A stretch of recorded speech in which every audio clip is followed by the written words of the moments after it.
साथियों नमस्ते।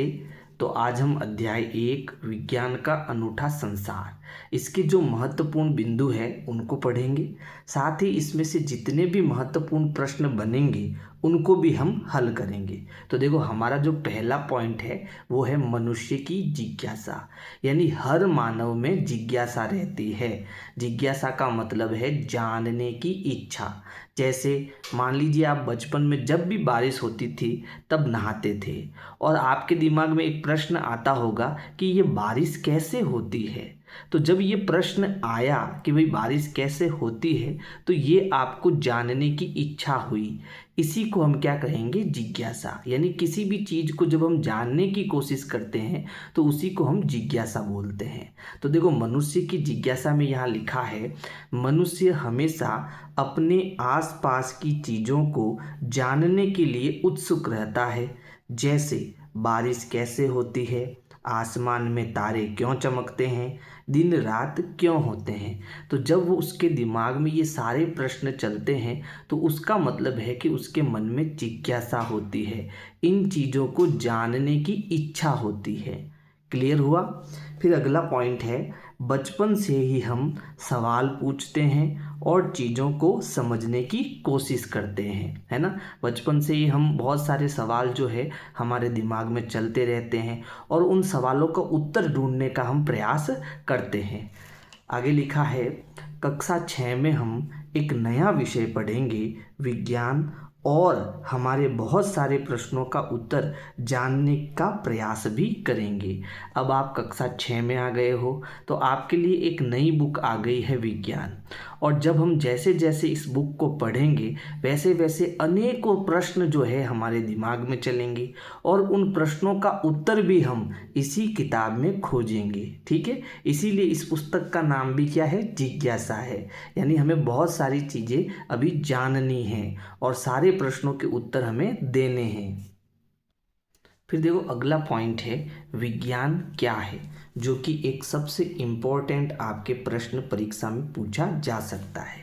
तो देखो विज्ञान की परिभाषा क्या है, विज्ञान हमारे सोचने, देखने, समझने और कार्य करने का तरीका है। तो अगर आपको विज्ञान की परिभाषा पूछे तो आपको क्या लिखना है, विज्ञान हमारे सोचने यानी हम क्या सोचते हैं, देखने यानी सोचने के बाद हमने क्या देखा, फिर समझने, देखने के बाद हमने जो भी समझा और फिर हमने कार्य करने का जो तरीका अपनाया उसी को हम क्या कहेंगे, विज्ञान कहेंगे। एक परिभाषा और लिखी है नीचे जो कि ज़्यादा अच्छी है इससे, विज्ञान एक प्रक्रिया है जिसमें हम सवाल पूछते हैं, उन सवालों के संभावित उत्तर ढूंढते हैं, उत्तर सही है या नहीं इसके लिए प्रयोग करते हैं, है ना। तो ये विज्ञान की दूसरी परिभाषा हो गई कि भाई विज्ञान क्या है, विज्ञान एक प्रयोग है, एक प्रक्रिया है, एक पूरी क्या है, प्रक्रिया है, जिसमें सबसे पहले हम सवाल पूछते हैं। सवाल जैसे मान लो मेरे पास ये पेन है और लिखते लिखते अचानक ये लिखना बंद कर देती है, भाई मैं इससे लिख रहा हूँ और लिखते लिखते अचानक क्या हो जाता है, ये लिखना बंद कर देता है। तो मेरे दिमाग में एक प्रश्न आता है कि भाई इसने लिखना बंद क्यों कर दिया। तो सबसे पहले हमने क्या किया, सवाल पूछा, फिर इस सवाल का मुझे उत्तर भी तो ढूंढना पड़ेगा। तो मैं क्या करूँगा, भाई ये लिखना बंद कर दिया तो क्या हो सकता है, या तो ये इसकी स्याही खत्म हो गई या फिर इसकी स्याही सूख गई होगी, है ना। दो प्रश्न हो सकते हैं। तो मैं क्या करूँगा, इस पेन को खोलूँगा, यानी अब मैं इसका प्रयोग करूँगा। ठीक है, प्रयोग करके देखूँगा मेरा उत्तर सही है या नहीं। तो जैसे ही मैंने पेन को खोला और देखा कि इसके अंदर तो स्याही क्या हो चुकी है, ख़त्म हो चुकी है, तो मुझे इस प्रश्न का उत्तर मिल जाएगा। और ये पूरी प्रक्रिया जो होगी इसी को हम क्या कहेंगे, विज्ञान कहेंगे। यानी विज्ञान एक प्रक्रिया है जिसमें हम सवाल पूछते हैं, उन सवालों के संभावित उत्तर ढूंढते हैं और उत्तर सही है या नहीं इसके लिए प्रयोग करते हैं। फिर इसी में अगला पॉइंट है, विज्ञान एक रोमांचक सफ़र की तरह है जिसमें हम खोज करते हैं और नई बातें सीखते हैं। यानी कि इस पुस्तक को जब हम पढ़ेंगे तो यहाँ पर हमें बहुत सारा मज़ा आने वाला है। यानी क्योंकि हम हमारे सारे प्रश्नों के उत्तर ढूंढेंगे तो उत्तर ढूंढने के लिए हम प्रयोग भी करेंगे, है ना, कुछ एक्टिविटी करेंगे। तो ये विज्ञान क्या है, एक रोमांचक सफ़र है। इसको हम जब बुक को हम पढ़ेंगे तो हमें बहुत सारा मज़ा आने वाला है। जिसमें हम खोज करते हैं, यानी कुछ न कुछ हम जानने की कोशिश करेंगे, नई खोज की ओर हम चलेंगे और नई बातें सीखेंगे। ठीक है। फिर देखो अगला पॉइंट है, विज्ञान हर जगह है ना। यानी विज्ञान को अगर आपको समझना है तो ऐसी कोई जगह नहीं है जहाँ पर आपको विज्ञान नहीं मिलेगा। विज्ञान हर जगह है। जैसे विज्ञान घर, स्कूल, रसोई, खेल का मैदान, आसमान, समंदर, हर जगह आपको विज्ञान ही विज्ञान दिखेगा। और इसे समझाने के लिए आपके बुक में एक चित्र भी है। जैसे देखो यहाँ पर ये कैसा क्षेत्र है, एक पर्वतीय क्षेत्र है। यहाँ बहुत सारे पेड़ पौधे और जंगल यानी पर्वत है। कुल मिला के ये जो इलाका है वो पर्वत का इलाका है। तो यहाँ पर भी अगर आप कोई चीज़ खोजने के लिए निकलोगे तो यहाँ पर आपको विज्ञान मिलेगा, यानी बहुत सारी जानकारी आपको मिलेगी। फिर उसके देखो यहाँ पर है समुद्र के भीतर का दृश्य, यानी जब आप समुद्र के अंदर देखोगे ना तो वहाँ भी आपको बहुत सारा विज्ञान मिलेगा, है ना। तो विज्ञान हर जगह है। फिर देखो मरुस्थल, तो मरुस्थल में भी आपको बहुत सारी चीज़ें जानने को मिलेगी, तो यहाँ पर भी विज्ञान छुपा हुआ है। समुद्र तट पर, ये जो समुद्र का तट है यहाँ पर भी विज्ञान छुपा हुआ है, बहुत सारी हम चीज़ें समझ सकते हैं। जैसे देखो अगला पॉइंट हमारा है आकाशगंगा, है ना, मंदाकिनी, आकाशगंगा। तो यहाँ पे क्या है, विज्ञान है। यानी कुल मिलाकर विज्ञान हर जगह है। जहाँ आप जाओगे वहाँ आप नई नई चीज़ें सीख सकते हो, इसलिए वहाँ क्या छुपा हुआ है, विज्ञान छुपा हुआ है।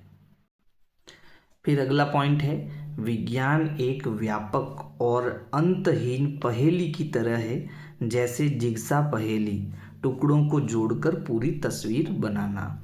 यानी अगर हम विज्ञान को समझने की कोशिश करते हैं तो हम चाहे कितनी भी कोशिश कर ले, हम विज्ञान को कभी खत्म नहीं कर सकते। विज्ञान एक व्यापक और अंतहीन पहेली की तरह है। यानी जैसे जैसे आप कोई चीज़ जानने चाहोगे वैसे वैसे आपको नई नई चीज़ें जानने को मिलती जाएगी, वो चीज़ें कभी ख़त्म नहीं होगी। ठीक है। जैसे हमारा शरीर कैसे बना हुआ है, हमारे शरीर में क्या क्या चीज़ें हैं, हमारे शरीर में ये जो चीज़ें हैं उनसे हमें क्या ऊर्जा मिलती है, हम क्या कार्य करते हैं, ये चीज़ें कैसे बनी। आप प्रश्न पूछते जाओ, इस चीज़ के बारे में प्रश्न पूछते जाओ, तो ये एक अंतहीन पहेली की तरह है।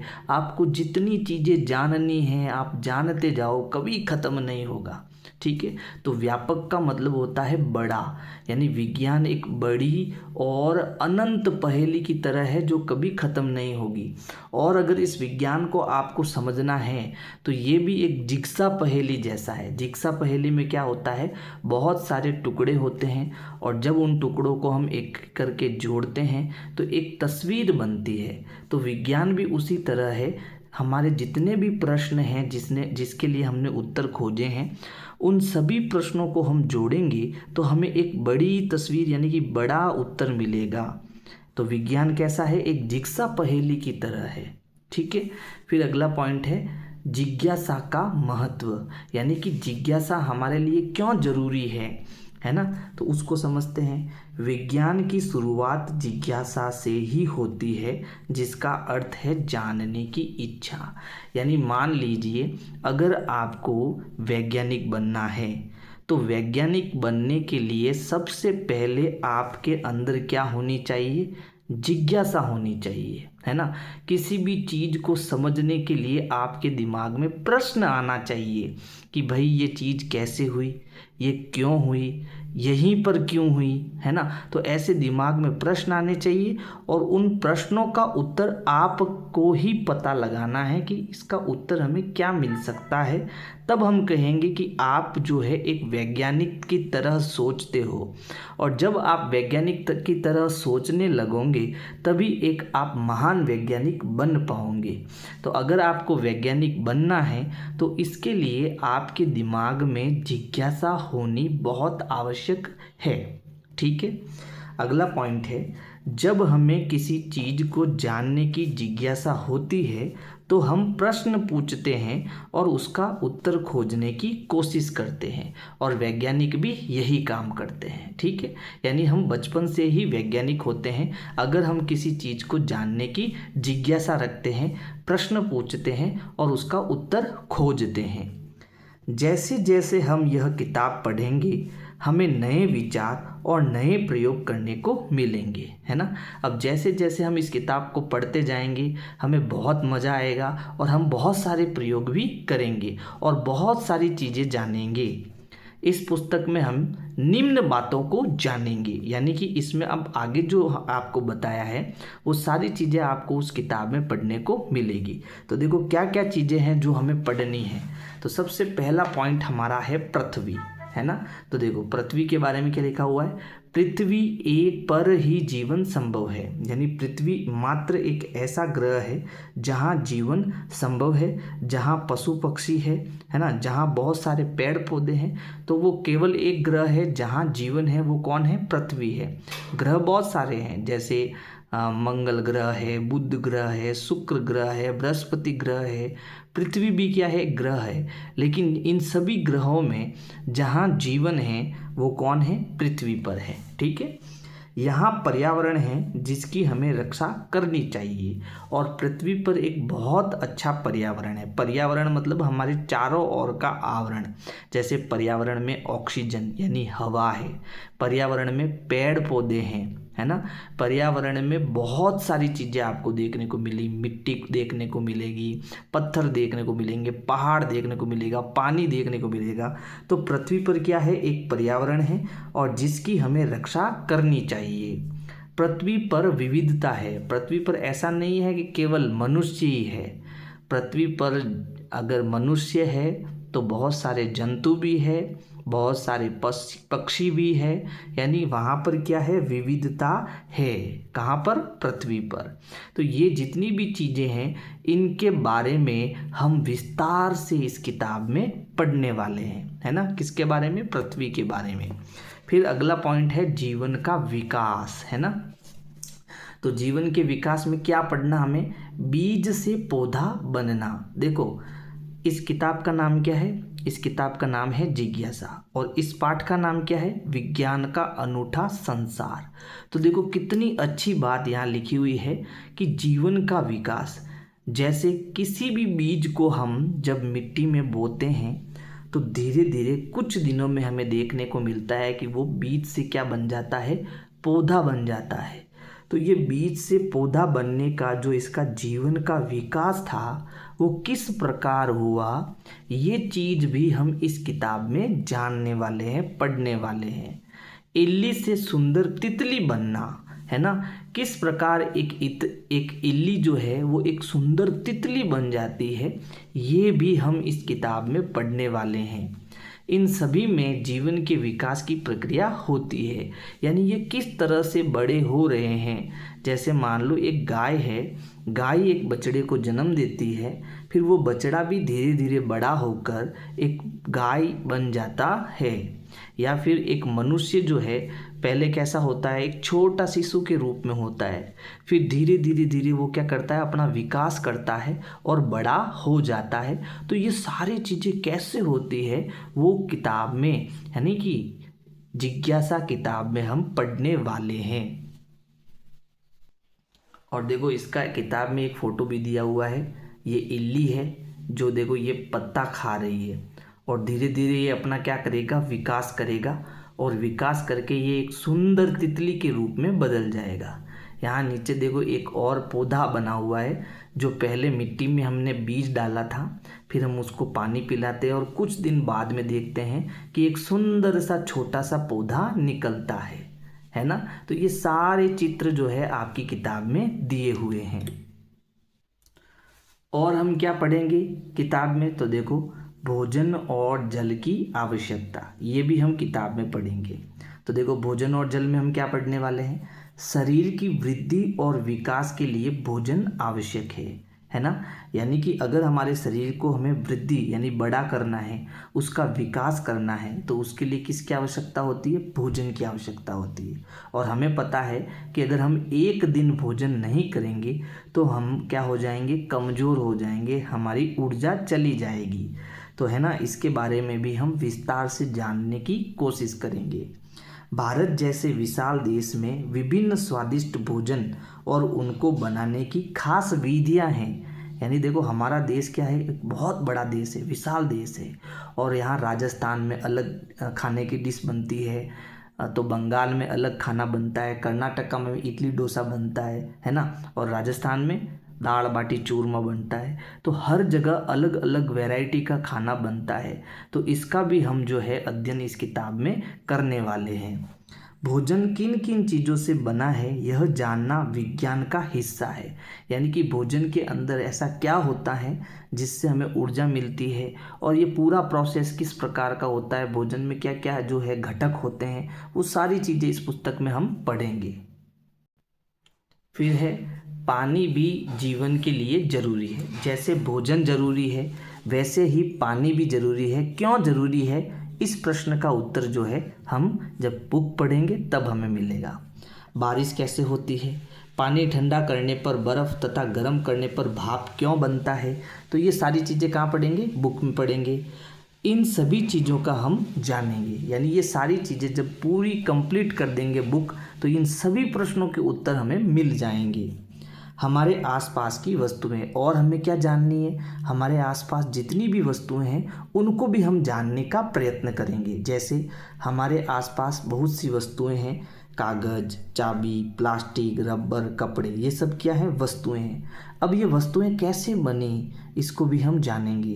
ये सभी अलग अलग पदार्थों से बनती है। ये सब कैसे बनती है? अलग अलग पदार्थों से। अब ये पदार्थ क्या होते हैं, तो ये हम बुक में पढ़ेंगे। इस पुस्तक में पदार्थों को समझेंगे। यानी ये सारी चीज़ें हम जो यहाँ मैंने अलग अलग पॉइंट बना के लिखे हैं, जैसे पृथ्वी, जीवन का विकास, भोजन, जल, हमारे आसपास की वस्तुएं, तो ये सारी चीज़ें जो है हम बुक में पढ़ने वाले हैं। ठीक है। इस पुस्तक का प्रत्येक अध्याय आपके जानने की इच्छा को जागृत करेगा, साथ ही बहुत सारे प्रश्न आपके दिमाग में आएंगे, है ना। तो कुल मिलाकर इस चैप्टर में ये जो मेरा पहला पार्ट है वीडियो का, इसमें हमने क्या क्या पढ़ा एक बार वापस मैं बता देता हूँ। साथ में इसमें से जो भी महत्वपूर्ण प्रश्न है वो भी हम हल करने जा रहे हैं। तो देखो, अभी तक हमने पढ़ा कि जिज्ञासा क्या होती है। किसी चीज़ को जानने की इच्छा जो होती है उसी को हम जिज्ञासा कहते हैं। और जब किसी चीज़ को हम जानते हैं, उसको समझने की कोशिश करते हैं, तब हम क्या करते हैं? प्रश्न करते हैं, प्रश्न पूछते हैं और उस प्रश्न का उत्तर खोजने की कोशिश करते हैं। और ये चीज़ जब हम करते हैं, इसका मतलब है कि हम विज्ञान को पढ़ते हैं, है ना। ये सारी चीज़ें किस में होती है? विज्ञान में होती है, जो आपके कक्षा 6 में अब एक नई किताब के रूप में है। ठीक है। अब विज्ञान क्या होता है? तो किसी चीज़ को यानी किसी भी काम को अगर हम देखते हैं, सोचते हैं, समझते हैं और उस पर नया कार्य करने का तरीका अपनाते हैं, तो इसी चीज़ को हम क्या कहते हैं? विज्ञान कहते हैं। फिर प्रश्न उठता है कि विज्ञान कहाँ कहाँ है? तो विज्ञान आपको हर जगह देखने को मिलेगा। अब इस किताब में हम क्या क्या पढ़ने वाले हैं? तो देखो, हम जानेंगे कि पृथ्वी क्या है, पर्यावरण क्या है, उसमें और क्या क्या चीज़ें जो हमें पढ़नी है, ये सारी चीज़ें हम बुक में पढ़ेंगे। भोजन तथा जल का क्या महत्व है, वस्तुएं, अलग अलग वस्तुएं किन पदार्थों से मिलकर बनी हैं, ये भी हम इस पुस्तक में जानेंगे। जीवन का विकास कैसे होता है, ये सारी चीज़ें जो है इस पुस्तक में पढ़ने वाले हैं। ठीक है। तो ये आपका हो गया संक्षिप्त सारांश। अब इस पार्ट में, है ना, जो महत्वपूर्ण प्रश्न हैं वो भी हम देख लेते हैं। तो देखो, यहाँ पर मैं MCQ 3 प्रश्न लूँगा और हमारा पहला प्रश्न है, विज्ञान की शुरुआत किससे होती है? A है उत्तर याद करने से, B प्रयोग करने से, C जिज्ञासा से और D खेल से। बताओ सही उत्तर क्या है? बहुत बढ़िया, C। विज्ञान की शुरुआत कहाँ से होती है? जिज्ञासा से होती है। अब हमारा अगला प्रश्न, विज्ञान हमें क्या करने के लिए प्रेरित करता है?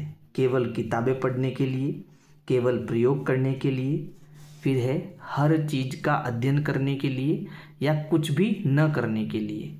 तो बताओ इसका क्या उत्तर होगा। विज्ञान हमें किसके लिए प्रेरित करता है, तो हर चीज़ का अध्ययन करने के लिए, हर चीज़ को जानने के लिए हमें विज्ञान प्रेरित करता है। फिर देखो तीसरा प्रश्न, नीचे में से कौन सी जगह पर विज्ञान मौजूद नहीं है, ऐसी कौन सी जगह है जहाँ विज्ञान नहीं है। तो वो है रसोई, खेल का मैदान, समंदर, और अगला ऑप्शन है विज्ञान हर जगह है। तो हमारा सही उत्तर क्या हो जाएगा, डी, विज्ञान हर जगह है ना। ऐसी कोई चीज़ नहीं है जहाँ पर विज्ञान नहीं है, तो विज्ञान हमारा हर जगह है। ठीक है, अगर आप इन प्रश्नों के उत्तर दे पा रहे हो तो इसका मतलब है कि आपने अच्छे से पढ़ाई कर ली है। प्रश्न 2 है रिक्त स्थान भरिए। तो पहला प्रश्न है विज्ञान हमारे खाली जगह देखने, समझने और काम करने का तरीका है। तो यहाँ पर क्या आएगा, विज्ञान हमारे सोचने, क्या आएगा, सोचने, देखने, समझने और काम करने का तरीका है। ये हमारा हो गया पहला प्रश्न। दूसरा प्रश्न है विज्ञान की पुस्तक का नाम। मैंने बताया आपको 2-3 बार बताया, क्या है बताओ, जिज्ञासा। क्या है, जिज्ञासा। तो विज्ञान की पुस्तक का नाम जिज्ञासा रखा गया है। अब है लघुरात्मक प्रश्न, जिसमें पहला प्रश्न है विज्ञान क्या है। तो देखो इसका उत्तर जो है ऊपर भी दिया हुआ है, विज्ञान हमारे सोचने, देखने, समझने और काम करने का तरीका है। यह हमें पृथ्वी के रहस्यों को समझने और नई बातें सीखने में मदद करता है। ठीक है, तो ये हो गई विज्ञान की परिभाषा। प्रश्न 2 है